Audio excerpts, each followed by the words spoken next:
قرآن دا اللہ خبری.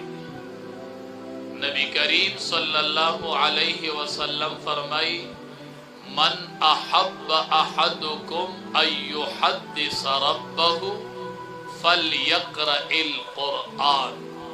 نبی علیہ السلام فرمائی سوک چی دا غواړي چې زه د خپل رب سره خبرې وکم، سوک دا غواړي چې د خپل رب سره خبرې وکم، فلیقرأ القرآن، نو دی اولولي قرآن.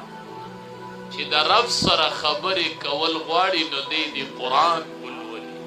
قرآن د الله کلام دی او دا د الله صفت دی، دا اللہ تعریف تے و مدح دا و قرآن کریم موجزہ دا.